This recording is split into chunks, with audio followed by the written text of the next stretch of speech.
rientrerà entro l'inizio della prossima settimana Musile di Piave, la salma del piccolo Arian, morto a 10 mesi durante una vacanza in Turchia. Una gara di solidarietà partita dopo la tragedia ha permesso il rimpatrio della famiglia.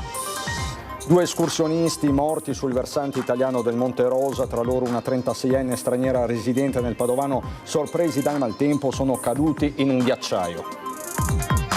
Grave incidente nel pomeriggio nel tratto maledetto della 4 a San Stino di Livenza. Centauro di 35 anni perde il controllo della moto, cade e viene investito da un furgone, è in fin di vita. Bracciante indiano di 39 anni investito, ucciso da un'auto mentre si stava recando a lavoro nei campi in bicicletta insieme a dei connazionali. L'incidente all'alba nel Veronese.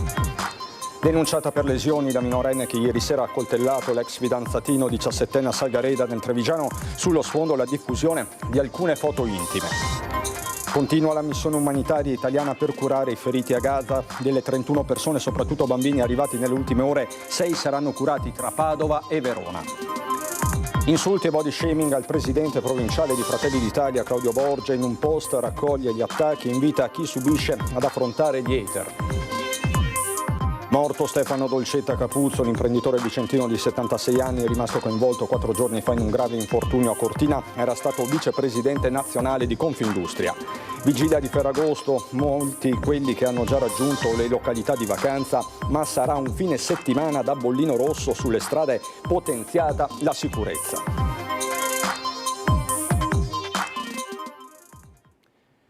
Bentrovati, buonasera telespettatrici, telespettatori di Antenna 3. La vicenda del piccolo Arian in apertura di questa edizione regionale dei nostri telegiornali, perché la salma del piccolo rientrerà entro l'inizio della prossima settimana a Musile di Piave. Il piccolo Arian, morto a 10 mesi durante una vacanza in Turchia, era con i genitori. Una gara di solidarietà partita dopo la tragedia ha permesso il rimpatrio della famiglia stessa.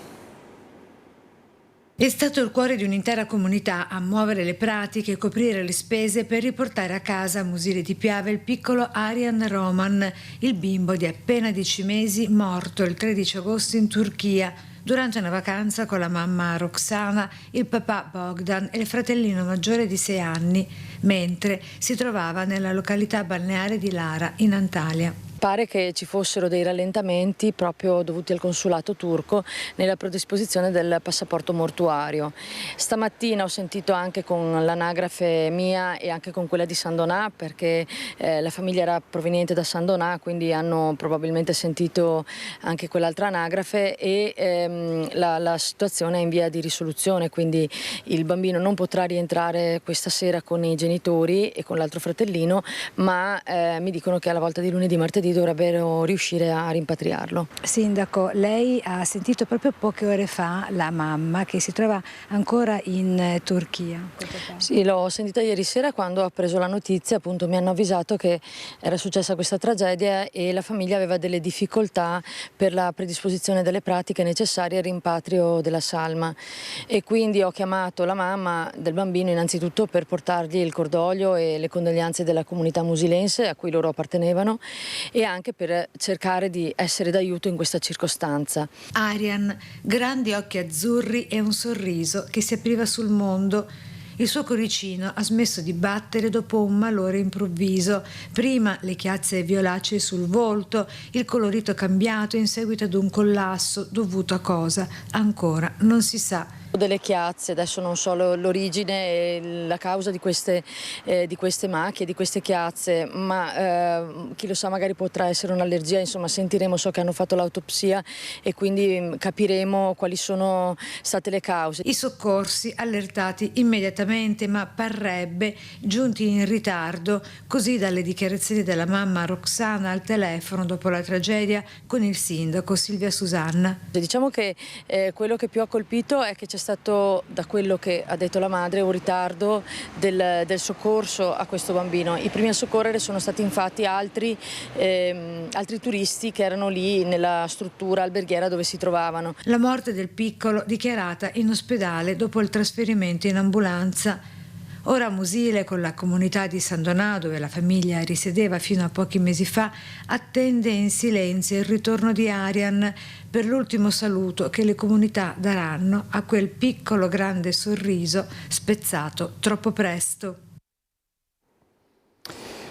Ancora una tragedia della montagna accaduta sul versante italiano del Monte Rosa in Valle d'Aosta. 2 persone sono morte, si tratta di un uomo di 34 anni di Pisa e di una donna di 36 anni straniera, ma secondo quanto appreso sinora residente in provincia di Padova. Esperti d'alta quota, il 34enne pisano e la donna padovana, di cui per ora non è stata resa nota l'identità, sarebbero partiti dal rifugio Quintino Sella ieri mattina a 3.585 metri d'altezza per arrivare sulla vetta del monte, ma lungo la strada sarebbero stati colpiti dal maltempo che li avrebbe fatti precipitare in un ghiacciaio. A dare l'allarme il fidanzato della giovane padovana. I 2 corpi sono stati individuati dalla Guardia di Finanza di Cervigna e Alagna, che li ha recuperati nella mattinata di oggi. Sulle strade del Veneto, grave incidente nel pomeriggio lungo il tratto maledetto. Siamo in A4 all'altezza di San Stino di Livenza. Un motociclista di 35 anni, originario di Treviso, ha perso il controllo della sua Ducati mentre percorreva l'autostrada A4 a San Stino di Livenza in direzione Trieste, cadendo sull'asfalto poco dopo le 14. Dopo la caduta, il Centauro è stato investito da un'auto che, per scansarlo, è stata a sua volta tamponata da un furgone che sopraggiungeva nel mentre. Subito sul posto sono intervenuti i soccorsi con il motociclista e li trasportato in ospedale a Mestre. Ferito anche il conducente dell'auto, soccorso e trasferito per le cure del caso, ma parrebbe non in modo grave. Lungo la barriera, traffico rallentato anche in seguito ad un secondo incidente con il conducente di un furgone schiantatosi contro la barriera di Portogruaro per cause da definirsi. Fortunatamente in questa circostanza non si sono registrati feriti gravi. E ritorniamo alla vicenda del piccolo Carlo morto a Cavallino Treporti. Sarà lutto cittadino a Roncade nel giorno dei funerali. La magistratura farà il suo corso, probabilmente il fascicolo rimarrà aperto a carico di ignoti per permettere che siano conclusi tutti gli accertamenti e le indagini del caso. Sul tavolo del pubblico ministero sono arrivati già i verbali e le testimonianze raccolte subito dopo la tragedia dagli uomini delle forze dell'ordine e dalla Capitaneria di Porto. Sono stati ascoltati come persone informate dei fatti quanti erano lì in quel momento quando la mamma di Carlo ha iniziato ad urlare. In queste ore la ricostruzione anche con le dichiarazioni della donna di quei tragici momenti. Intanto a Roncade il comune è stato sommerso di messaggi e telefonate di cittadini che hanno voluto dimostrare la loro vicinanza alla famiglia. Il sindaco nelle scorse ore è andato a casa di mamma Dana per portare il sostegno dell'amministrazione comunale. La mamma è forte, la mamma sta reagendo. Ovviamente queste sono ore e momenti difficili, la mamma chiede di poter stare tranquilla. La famiglia attende il nulla osta della magistratura per poter fissare il giorno per l'ultimo saluto al piccolo Carlo. A Roncade sarà proclamato il lutto cittadino. Lutto cittadino nel giorno del funerale è il minimo che potessimo fare per far sentire quella che è la vicinanza della nostra comunità ai genitori, alla famiglia, e mi sono sentito che con il sindaco di Cavallino Treporti quel giorno lì ci sarà anche una rappresentanza dell'amministrazione del comune di Cavallino. 2 comunità unite in un unico abbraccio verso la famiglia colpita così duramente. Continua il pellegrinaggio lungo questa barriera di scogli.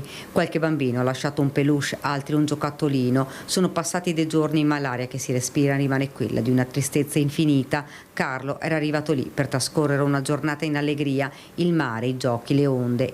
Quelle onde che se lo sono portato via davanti agli occhi disperati della mamma. 1000 persone si sono date appuntamento nella chiesa di Loreggia per l'ultimo saluto ad Andrea Brugnaro, il 47enne morto per un incidente in moto a soli 9 mesi dal fratello Michele, una famiglia provata dal dolore attorno alla quale si è stretta l'intera comunità.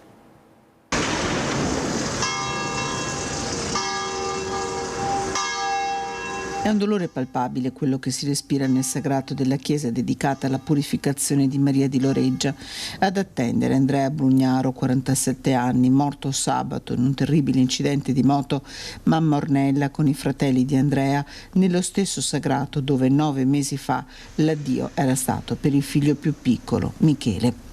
Con mamma Ornella anche Alice, la moglie di Andrea, sorretta dai figli, che prima dell'inizio della celebrazione trova la forza di dedicargli una poesia e salutarlo. Asciuga le tue lacrime e non piangere, Signore. Il tuo sorriso è la mia pace. Grazie Andrea per quello che abbiamo fatto insieme ai nostri figli. Tu ora sei libero di volare. Vola ora. Andrea, uomo grande, forte, Andrea, uomo buono. Sono i ricordi di un'amica e della cugina a raccontare che era Andrea Brugnaro. La vita gli aveva già chiesto tanto quando, il 2 novembre 2024, un incidente in moto gli aveva tolto il fratello Michele, ma lui cercava di farsi coraggio per mamma Ornella e papà Maurizio, che non era in chiesa, per i fratelli, per Alice e i loro figli, Daniel e Noemi. Così un'amica e una cugina. Una pacca sulla spalla, una battuta sempre in bocca. Avevi sempre poco tempo, ma ne avevi sempre per tutti. Ora avremo un altro angelo che veglierà su tutti noi e lasciamelo dire che angelo. Signore, se tu fossi stato qui, mio fratello non sarebbe morto, dice Marta a Gesù nel brano del Vangelo che si conclude con la risurrezione del fratello Lazzaro. E a una famiglia addolorata, così si rivolge Don Antonio Cusinato, il parroco di Loreggia. Vi siamo vicini col nostro affetto e con la nostra preghiera. Tutta la comunità in questi giorni ha pregato per voi, perché il Signore vi possa sostenere e vi dia la forza per superare anche questo momento così difficile. Troppo il dolore, tanto l'affetto testimoniato dalle 1000 persone presenti, gli occhi lucidi, ognuna con un ricordo di Andrea Brugnaro nel cuore, tra di loro anche la sindaca Manuela Marangon. In tanti abbracciano la famiglia di Andrea Brugnaro all'uscita dalla chiesa. Alla bara si stringono mamma Ornella, i fratelli, i figli, Alice. Gli amici salutano il loro Andrea, sempre di corsa, ma sempre pronto per loro. Ciao Andrea!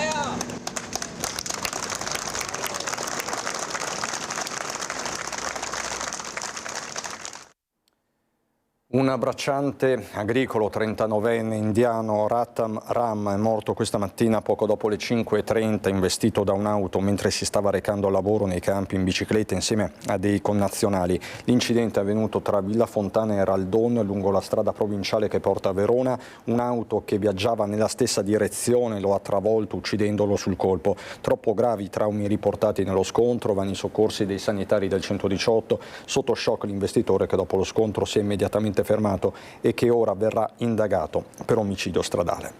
Torniamo sull'aggressione di ieri sera a Salgareda, esattamente 24 ore fa, denunciata per lesioni personali la minorenne che ha accoltellato l'ex fidanzatino 17enne residente a Ceggia. Sullo sfondo sembra confermato la diffusione di alcune foto intime. I carabinieri stanno sentendo testimoni, acquisendo le immagini della videosorveglianza. C'è anche l'appello del sindaco: si faccia chiarezza, quel gesto poteva uccidere. Vorrei che veramente carabinieri e magistratura vadano a fondo della situazione. Se questa ragazzina è stata aiutata da qualcuno, che si venga a sapere chi è stato, cosa è successo.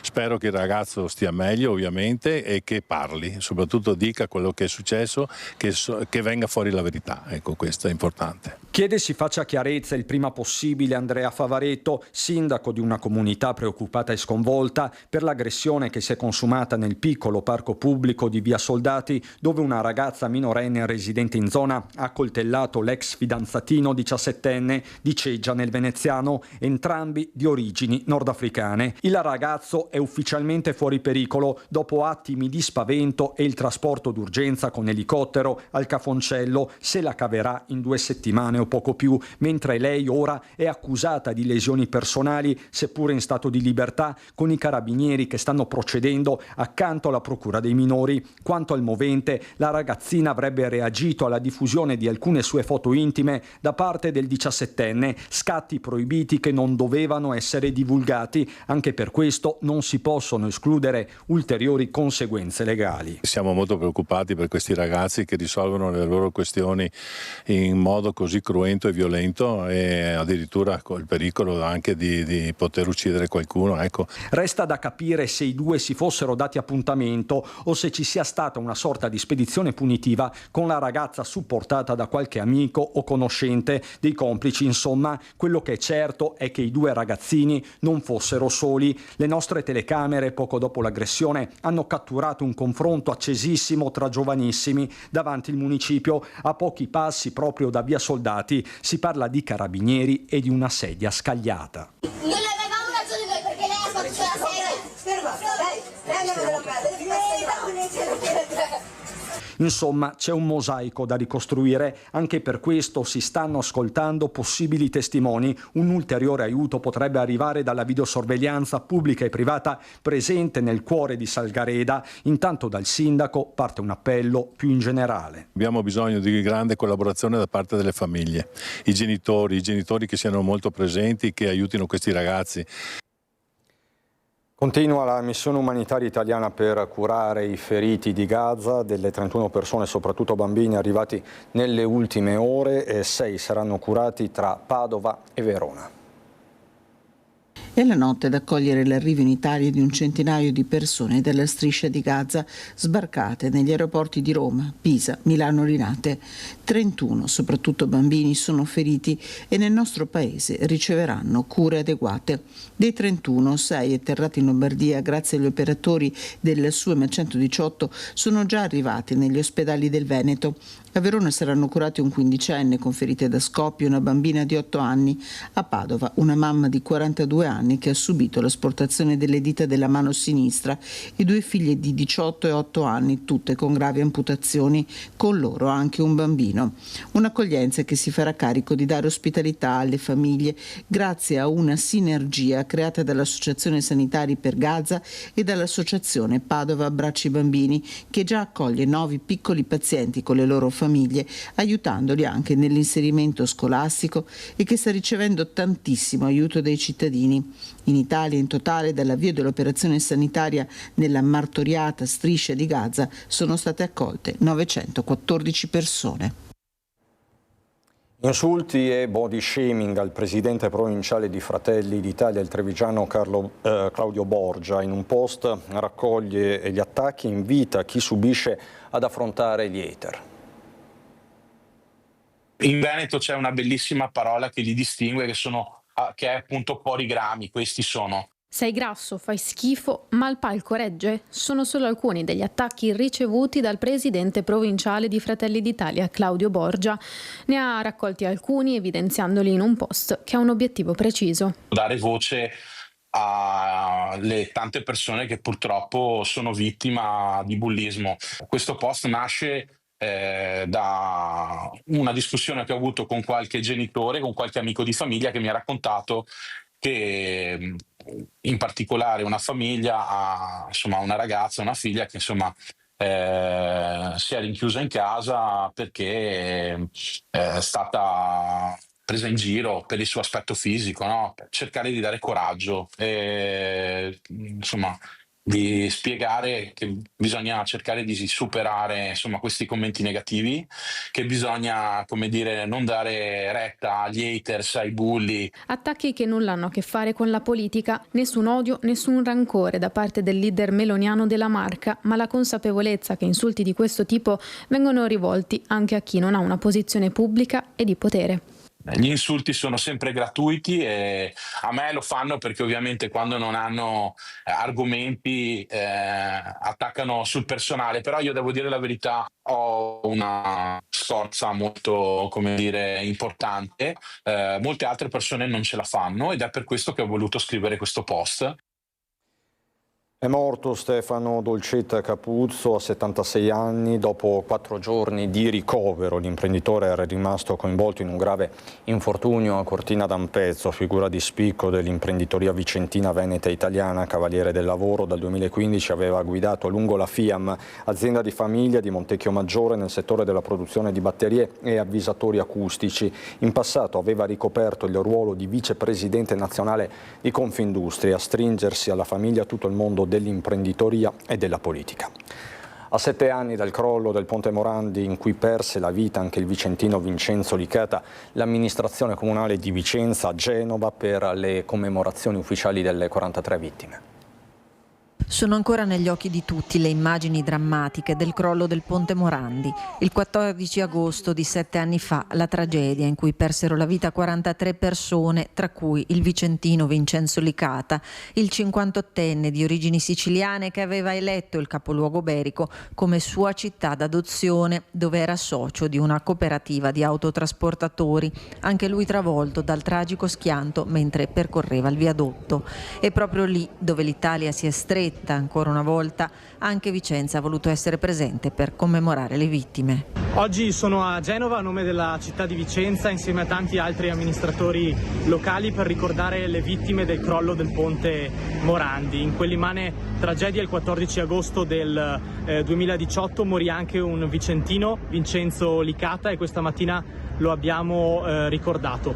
Ricordare però significa anche impegnarsi ogni giorno a prendersi cura della cosa pubblica e a vigilare, a lavorare per il bene comune. È un dovere verso le vittime, verso le loro famiglie, verso tutti i cittadini, perché tragedie come quella del crollo del Ponte Morandi non si verifichino mai più. Ferragosto sicuro, questa la task force messa in piedi dal Comune di Venezia. Sicurezza, Ferragosto rinforzato di 160 agenti operativi con il supporto di 800 telecamere schierati tra spiagge, strade in città e la laguna di Venezia. I controlli, controspaccio, borseggi e infortunistica stradale. Gli occhi del Grande Fratello visionati dalla Smart Control Room del Tronchetto della Polizia Municipale di Venezia. Oggi il corpo della Polizia Locale conta 475 agenti e a breve saranno implementati con altri 50 agenti dell'ultimo concorso pubblico. Il vicecomandante della Polizia Locale di Venezia, Gianni Franzoi, a illustrare come avvengono i controlli ricordando le specialità coperte dal corpo. Di tutti i servizi, quindi la sicurezza urbana, polizia alle attività produttive, polizia alla navigazione, controlli territoriali. Saremo presenti come sempre, molto attenti e garantiremo la sicurezza sul territorio per tutti in una giornata anche come quella di Ferragosto.